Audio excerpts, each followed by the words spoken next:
This is a compact yet powerful wireless multifunction vacuum cleaner. Stop it. All right, good evening, everyone. Good evening. God bless you, everyone. Right, the song we just heard is quite an old number, but the version I'm playing here is by Aid Gongo. They say yes. Um, the law of the Lord is perfect, converting the soul. And this seems, yes, if I can, if I, if I'm observing right, is yeah, praise worship is from Shout of, yeah, from the album Shout of Joy, and it's, yes, Hosanna music.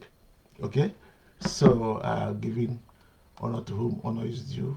Thank God for talent, people who can just speak scriptures, uh, and put them into music. The Lord is perfect. We get that from Psalm 19, from verse 7. I think from 7 to 10, that song covers. Okay, and that song is appropriate. The law of the Lord. When we talk about the law of the Lord, uh, we talk about the commandments. People think about the Ten Commandments, other commandments, Jesus' law of love, and which of course is an encapsulation of every other moral law of God. Okay. We want to consider a topic tonight. Um, I hope sounds a bit, only looks a bit.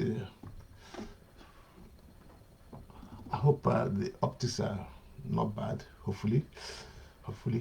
Okay. Right. The uh, no, I don't think it's looking good enough. Hold on, let me just adjust this a bit. So give me a chance. I don't is. I don't know if I'm making it worse or. One more time. I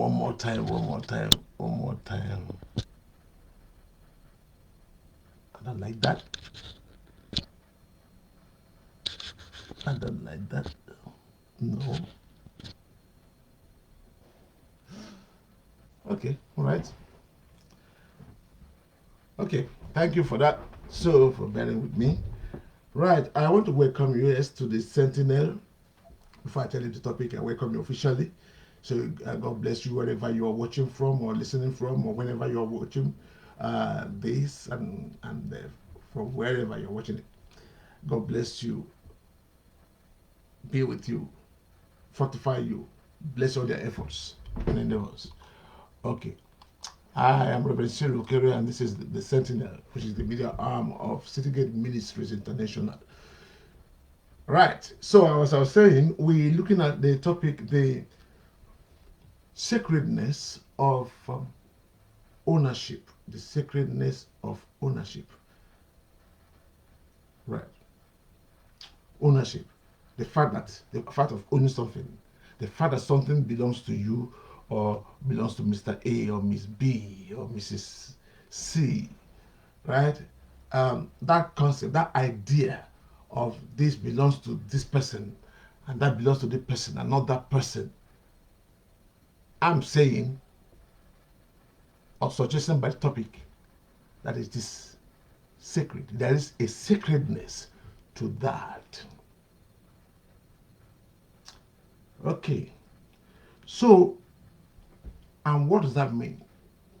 We're going to look at the word sacredness, what that entails. But just speaking a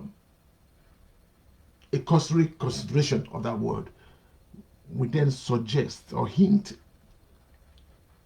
at the fact that there is a theological underpinning to the concept of ownership. And when we talk about theological underpinning, we bring God into the matter. You know, we bring God inescapably into the matter. So God is involved in the idea of ownership. And of course, the scriptures, the Bible is replete with the concept of one, God owns everything. God owns everything. The one that comes to mind readily is Psalm 24 verse 1 that says, a very popular, very well-known verse or line, the earth is the Lord's and the fullness thereof. In other words, this earth, the world, belongs to God and everything within it. The earth is the Lord and the fullness thereof. It said the world and they that dwell therein. In other words, the world and everybody in it, and everybody that has ever lived on planet Earth belongs to God. So in other words, you might have your cars, your companies, your businesses, your finances, your whatever you have, your family, all your worldly positions and all that. Great, fantastic. And I applaud you for those things you have.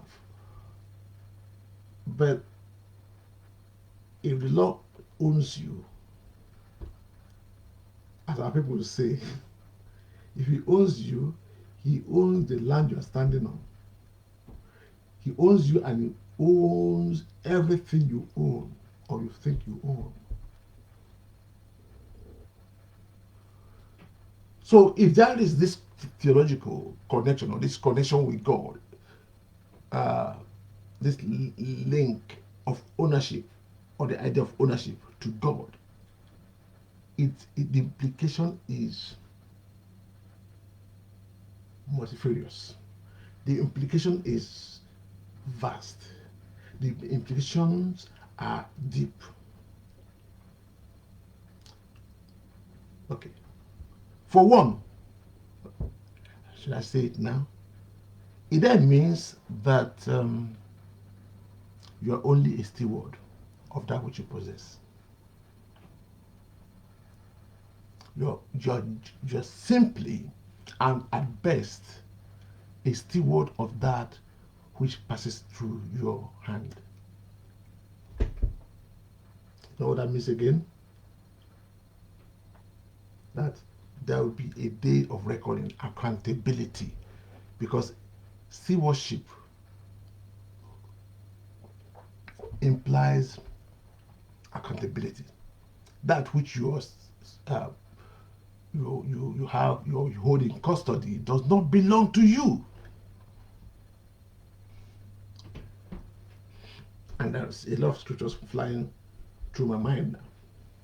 You know the rich fool, the one that Jesus told the parable about the rich fool, that says, his harvest did very well, and he demolished the old barn and set up another barn, and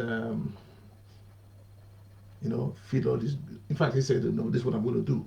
Yeah, he said, That's my plan. Yeah, for this bumper harvest, I'm going to just put down this barn and build another one, and I fill my barns with goods, fantastic stuff, and I then tell my soul,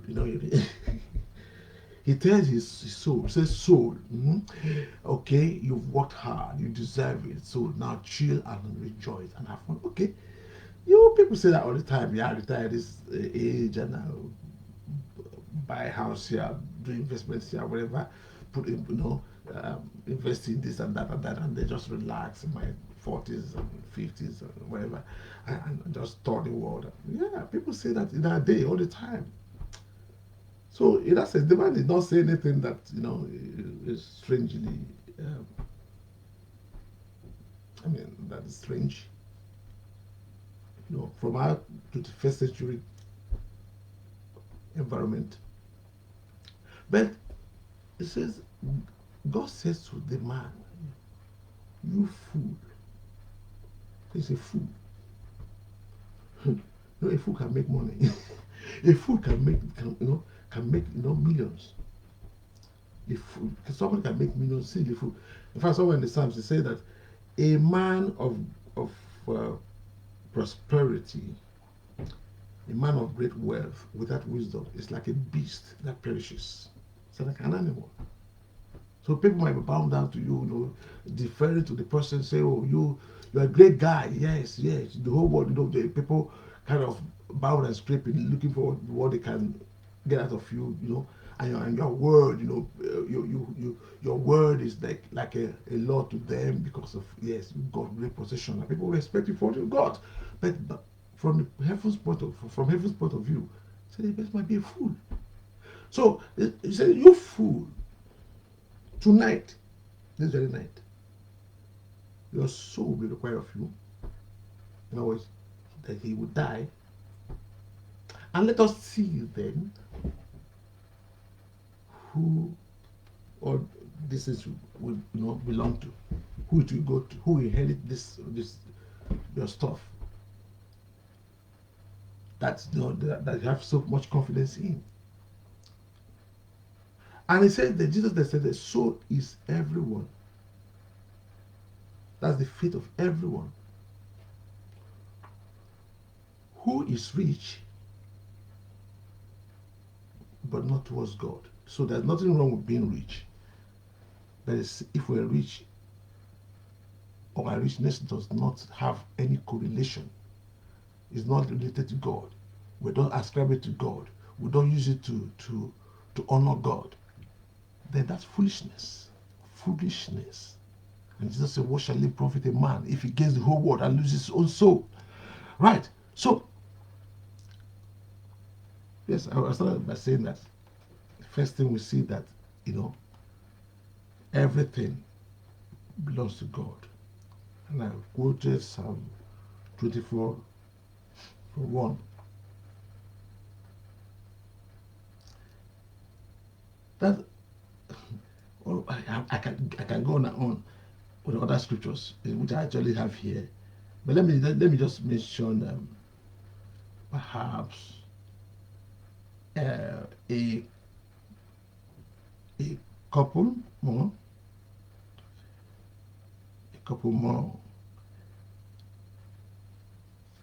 Ephesians 4:6. So talk about one God and Father of all, who is over all and through all and in all. Okay.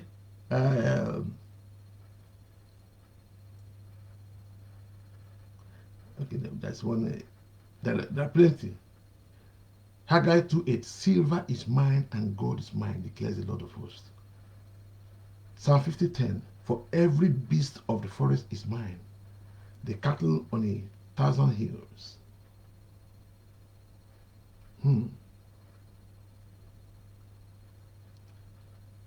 There are many. Where the place I refer to is Psalm 12:20. Yeah, God said to him, you fool, this very night your soul is full of you, and now who will own what you have prepared? So there are many scriptures. Ezekiel 18:4, behold, all souls are mine, the soul of the Father as well as the soul of the Son is mine, the soul, okay, so that since he shall die, he says. But, okay, there are plenty, several, okay? So, let's establish that everything belongs to God. Then we now ask, the Bible then asks, what is it that you have that you did not receive? Yeah? What did you have? What did you have that you did not receive? In other words, everything we own, whether you're a millionaire, a billionaire, you own companies, you own finances, you own houses, whatever you own, you received it. What did you have? Or what do you have that you did not receive? Now, if you receive it from who? The Bible says all good gifts, every good gift, and every perfect gift, they come down from above. They come from God. They come from God. And that's why that man was a fool. He had positions, but he did not know where those positions came from. Neither did he know for what purpose were they given to him. The kind of use, the kind of what they should serve, what he should use them to accomplish.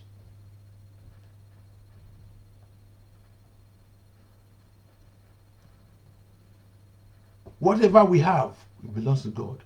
Okay. Then I want to look at the concept of sacredness. Remember, the topic we're treating is the sacredness of ownership. So we see, talk about ownership, that God owns everything, or belongs to him. And then we also see that, yes, there are things that we have as humans, some more than others. And then we say that we're not primary owner. If God owns everything, that means we own nothing. But then the things we have, therefore, should be considered as we having them in custody. Things, entrusted into our hands. and therefore links to the idea of stewardship, linking to the idea of accountability. That means that which I have today, I have to be conscious of the fact that I have to give account to God for how I use those things, including my body, by the way. Because in fact, to start, yeah, that's a good concept. The idea that my body does not belong to me. Your body does not belong to you. And I had some people, don't talk to me. My body is my body. I can do anything I want with my body. Is that so? Is that so? When you bargain that you are going to come into this world tall, or short, thin, or chubby, or when did you arrange that? When did you conceive the idea that you're going to be born a white person, a black person, an Asian, even male or female? When did you arrange it, or who did you plan it with, to determine which part of the world will you be born in, and what culture would you belong, or what family, what parents, which parents will you be born by, and what family will you be born into? When did you plan that in all your wisdom?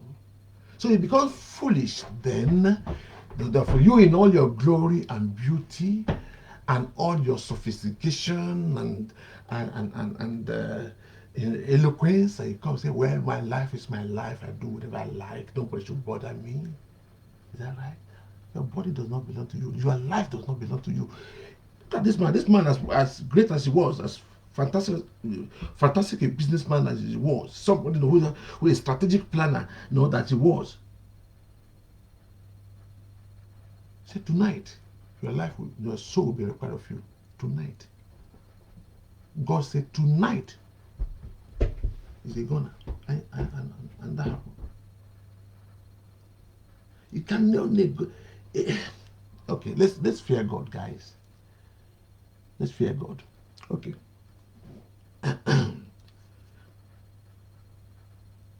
Yeah, 1 Corinthians 4:7. Say, for who makes you differ from another? And what do you have that you did not receive? Now, if you did indeed receive it, if actually you received those things that you got, why do you boast as if you had not received it? Why do you talk as if it's all through your own great wisdom and ingenuity and skill? Okay. Let me look at that word sacredness. Let's consider that. Sacred. Okay? The word sacredness, the adjective is there is sacred, which will give us more kind of understanding of what that word sacredness is. Sacred, it says, is connected with God. What dictionary is this?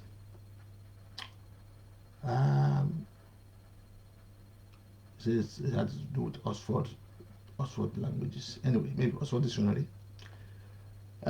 Connected with God. Something that's connected with God, or dedicated to a religious purpose, and so deserving veneration, deserving respect. Okay. Another one says religious rather than secular. Okay, I skip that. Let me go to one. Okay. Another one says something that's regarded with great respect and reverence by a particular religion, group, or individual. The one I find most appropriate or relevant for our topic, or to our topic, is sacred, means regarded as too valuable to be interfered with. I love it. It says something is sacred, is too valuable to be interfered with, tampered with. And another word that's used here is sacrosanct. It is sacrosanct. When you say a Bible of what, let's say, the scriptures are sacrosanct, that you don't go and mess around with them. You leave them as they are, respect them as they are. So, ownership, the concept of ownership is sacrosanct. And the concept begins with that God owns everything. And that which we therefore own, and that which is in our possession, is in our possession in terms of, in the sense of stewardship. We don't own it primarily. That idea should not be tampered with. That concept should not be tampered with. Okay. Now, why? Okay, I've defined that. I'm looking at time now. Maybe I might have to carry this forward, but let me see if I can just squeeze in a few things here. What moved me to start sharing this?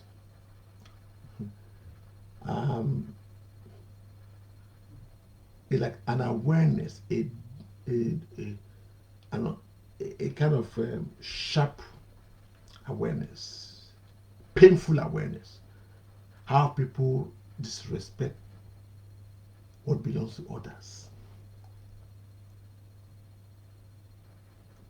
They disrespect what belongs to others. There's no, it's like you can take what belongs to anybody, particularly if you are in power, if you are, in a privileged position, you can take what belongs to people, shut them down, go to court and overwhelm them, with their technicalities, and it belongs to others, and you don't care, you don't fear God, if that's your case.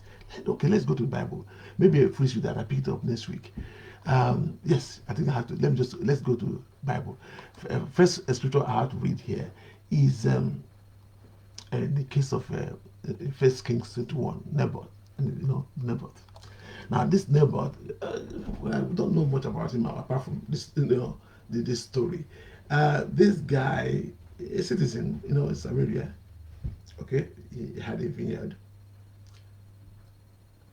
and then the king. One day, King Ahab. Now, by the way, those of you who understands, those of you who understand the Bible stories, who are familiar with this scripture, know that Ahab was a terrible, terrible leader, terrible king, terrible, wicked, godless, and the wife was even more so. The wife was something else. Jezebel. So the combination of Jezebel and Ahab is lethal combination.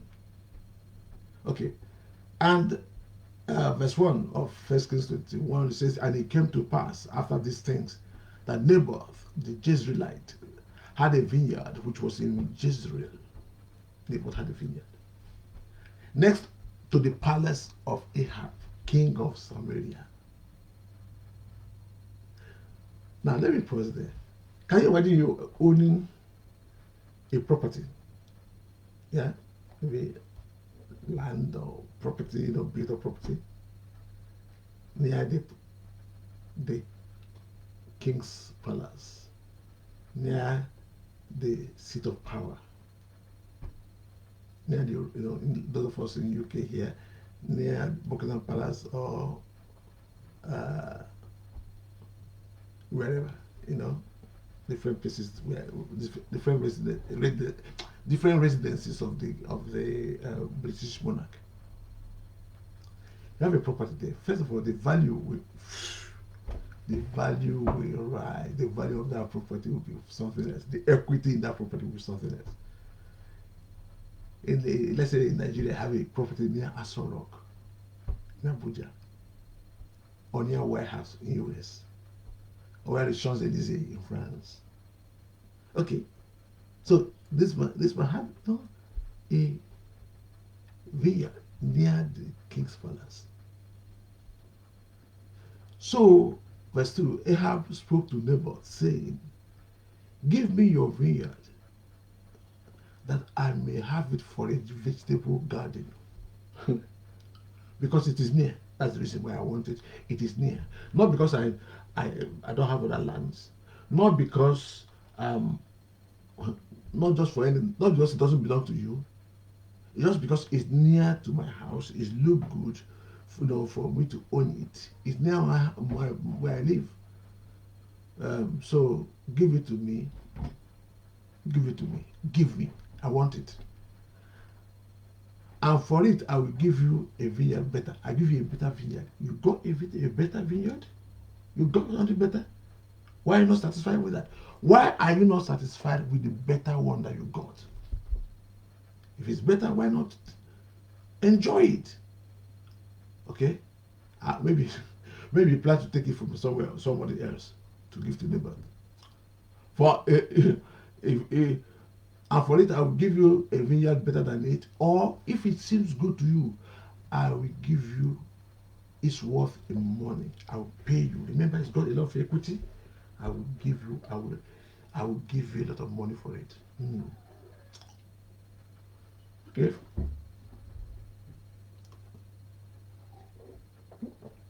Orderly, but say, okay, this well, just harmless proposal.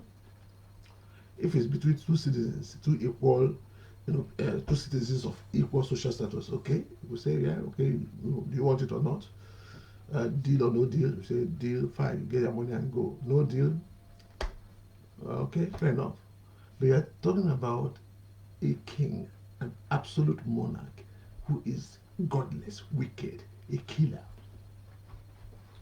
an idol worshiper, who has no fear of God, with his wife, who is even more deadly. And then just a poor citizen, a poor nameless, if not for this situation we have here, and other subsequent references to this matter.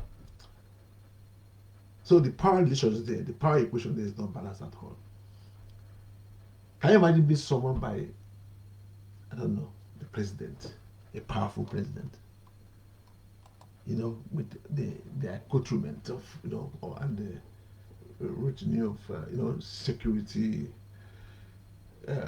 guards and military and DSSS, all them maxed with gun-toting security men, and they summon you. You can't say, okay, I can't come today. Can I book an appointment with the king? No, you are coming. And you get there not knowing what the king is calling you for. Already you're shaking, you're sweating, knowing the reputation of that king. And the king says, all right, maybe he might not even speak to you directly. But through somebody intimidating, maybe chief of staff. All right, come here. The king wants you to, make you an offer you can't refuse, like the mafia godfather. And they make this proposal. Can you imagine how intimidating that could be? You bring you in an unfamiliar environment in the presence of the king, with all the servants and security here and there, and all this. In fact, before you even get in there, they must have searched you and thoroughly, to the point that by the time you get there, you're already weakened, psychologically. And they make this proposal.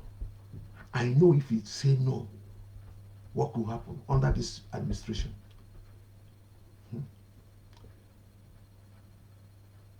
But this man had the strength of conviction and courage, and said to the king in verse 3, but never said to Ahab, the Lord forbid, God forbid. Our people say to fiakwa or no maje. God forbid that I should give you the inheritance of my fathers. Wow, God forbid. First of all, the neighbors had no power compared to Ahab, but he knew God.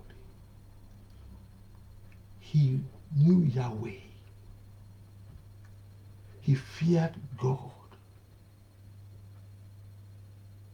He knew God's law, God's commandment that forbids the children of Israel forbid them from selling or passing on that which belongs to them and the family lineage, to cause that property to shift to another. It's supposed to be passed from father to son, from father to son, down, down, down. And that's how it got to him in the first place. The neighbor did not just buy this property. It looked like just go somewhere to the market and buy it, and so I can also sell it at a profit. No, this was passed through right from time of even related down to Joshua, where the land was apportioned to them from his family, great friend, grandfather, down to his grandfather, to his father, down to him. And so he now had it in custody, not to just to dispose it as at will, but to preserve it, keep it, add value to it, maintain it, then pass it on to his children, and on and on. So at this point, however many generations this thing came through, this property came through to reach him,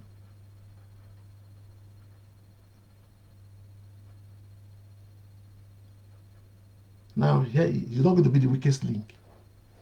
He was not. No, he's not going to be the weakest link. This will not damage at my in my hands.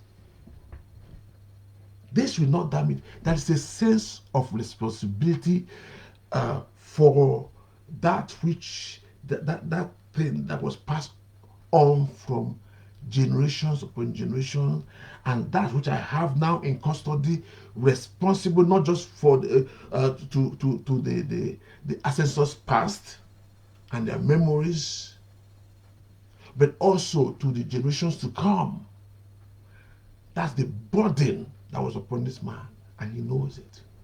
And God is the witness to the thing. That's God's law said that this should not leave this family lineage. It should not leave, onto another. He looked the king, this deadly king, in the eye and said, with all the, he might be shivering when I said this, but God forbid, may God not allow me to do that. This is sacred. This is sacred. It's sacrosanct. This should remain in my family. It's sacrosanct. I owe it to the past generations and the future generations to keep this, not to sell it. Did he know what might happen to him? Of course he knew. We're not talking about, no, this is not about a godly king here. God forbid that I should give you the inheritance of my fathers. Of course, Ahab, we know the story. Ahab was sad about this, and this man left. Naboth left, and of course Jezebel came in and said, what's your, why are you sucking? Why are you not eating? Why? Come on, man, can you not a king? Behave like a king, my friend. And in fact, Jezebel said, well, if you don't know how to do that, I will do it for you, and then just write this later, maybe we'll read that next time. We'll read. It's a very sad story. We take it. I think let me not. There are other things I want to say, but let's leave it as a foundation. God forbid that I should give you the inheritance of my father. Okay, let me quickly read that something here, and then I will leave it. We'll pick it up next week. We're talking about the sacredness of ownership. Ownership is sacred. Ownership is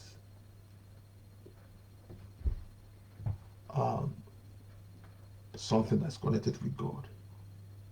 That is, it's theological.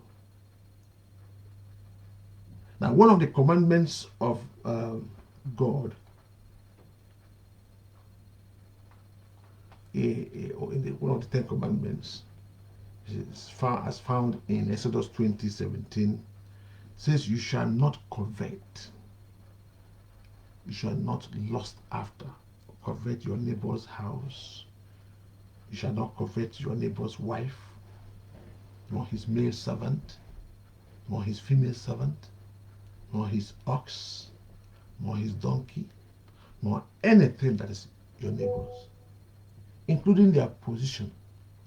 You know, it's very funny in some places, some parts of the world, when somebody gets a promotion, maybe a colleague, and out of envy, you know, you can sabotage, badmouth them, report them, set up for them. Some go and spray, you know, some kind of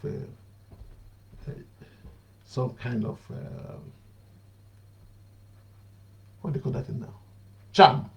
Charm, yeah, or place a curse on the seat they'll be sitting in the office just because they got a promotion,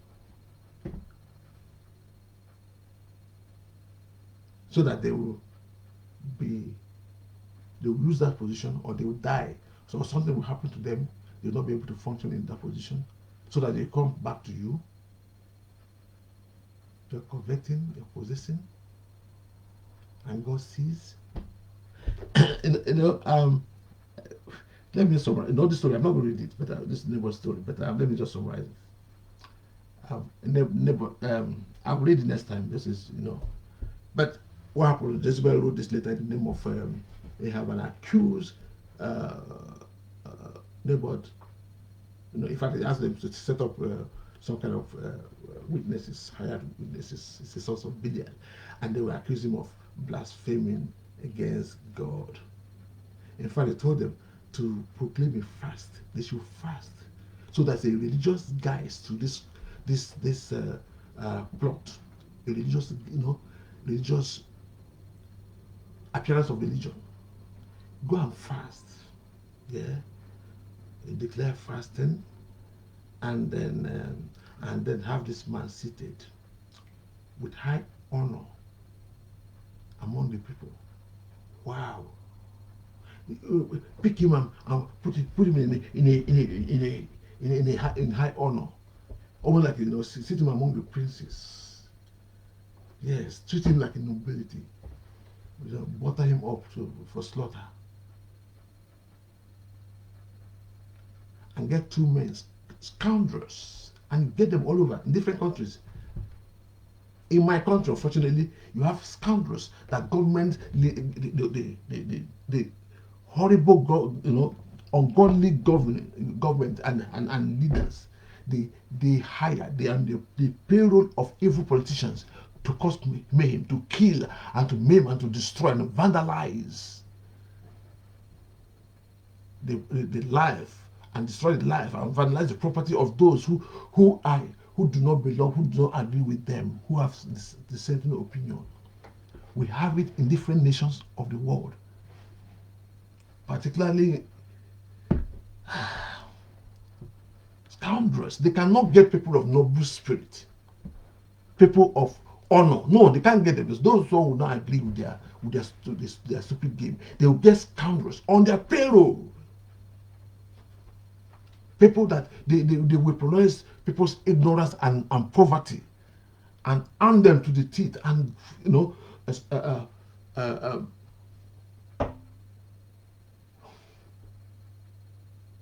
give them drugs, and they let them go and carry. They become like killing squad for them. Under so-called democracy, I'm not just talking about military regime, or what which happens in military regime, but under so-called democracy, it's happening. And there's no shortage of such men and women who will be used to do this. They know they are doing wrong, but they don't care. And so these are the people that they sent to witness against the God, saying that yes, you blasphemed against God. They used the God's name in vain.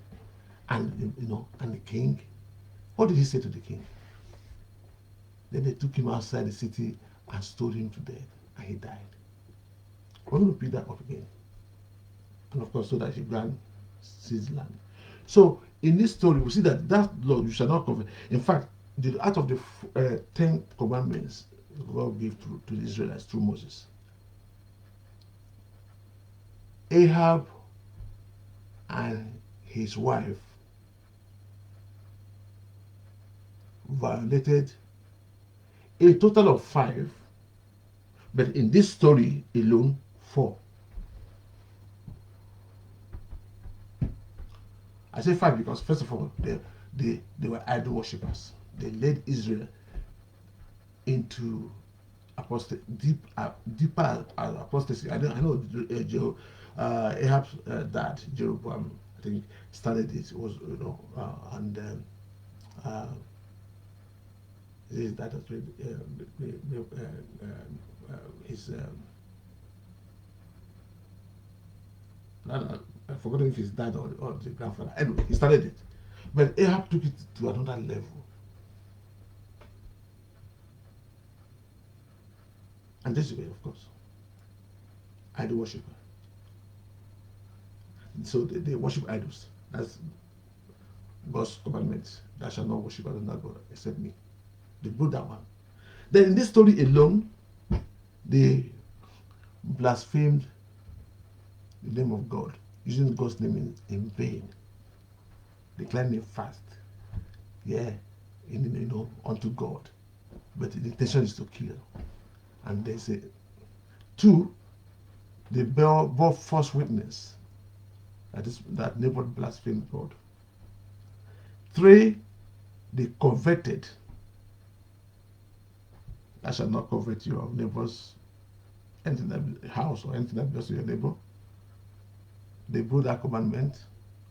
4, they stole neighbor's vineyard. And if you look at this story in 2 Kings 1, 2 Kings chapter 1,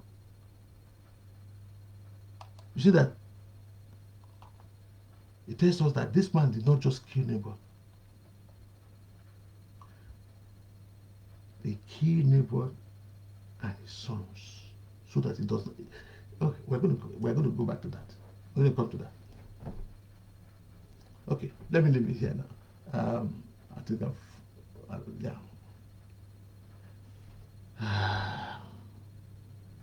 So, in summary, then, for today, we shall not covet that which belongs to your neighbor. Now, that means that when we take that which belongs to another,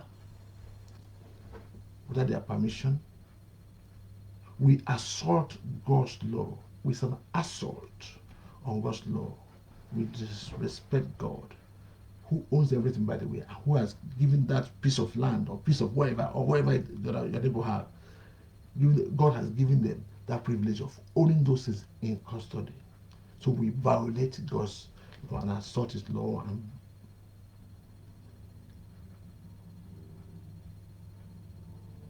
so a lot of times you see many of the again we're going to see example we see here, not just here in the case of Ahab and Naboth, other places where God was angry, in fact judged and pronounced judgment on the kings and princes and leaders of Israel or Judah, because the way they it's like they took advantage of the poor and the orphans and widows. They robbed them of their possessions, and God, was angry with them and pronounced judgment, upon them. Some of them were punished for doing exactly that. Particularly when people are vulnerable, let us be careful how we treat the vulnerable, the weak, the orphan, the widows, the strangers who have no right of citizenship, the disabled, deceive the blind because they cannot see. There's a saying in my language, in fact, also in Yoruba, it says a cow without tail, God chases flies on behalf of how do you say it? A cow without tail, God chases flies. It's like trying to translate it. In other words, a cow uses the tail to kind of chase away flies. But when it's a cow without tail, that had to rely on God to chase away fly on his behalf. Yeah, basically, that's what I'm saying. So in other words, God looks after the helpless. He commits himself to looking after and defending their cause. So when you touch any of these categories of people, especially, you touch God, and God will fight for them because they have no power to fight for themselves. Be careful. Let's be careful. Okay, let me leave it here. There's a lot more. So we'll go back next week and see how we go from there. God bless you. Let me see if we have any comment here. Anybody here? Ernestine, how are you? Good evening. How are you? Good to see you. Sorry, we missed it for some couple of weeks. Yeah, due to circumstances beyond our control. God bless you. Yeah, yes, Cyril Okere, it says all we have, God owns it. Oh, we must be humble. Yes, we must. We must. Okay, thank you. Any other comment here? Okay. This is just an introduction. We're going to get into it next week because it's getting what's happening is a bit, some of the things that's happening now, they needs to be. They need to be confronted and they cried. All right, God bless you. I remember Reverend Cyril Okere, and you'll be listening to the Sentinel. We will continue next week to look at this topic, the sacredness of ownership. All right, with that, I say God bless. Bye bye. Yes, again, we have some of the things we've done before.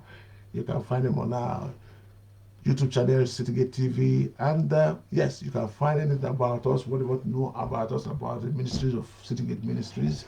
You can find it on our website, which is citygateministries.org.uk. Again, you can drop us a line either on this page and drop us a line also on our via our website at info@citygateministries.org.uk. Say that again. You drop it out, drop whatever information or comments or suggestion you want to give us. Please send your emails to info@citygateministries.org.uk. With that, God bless your week. Bye.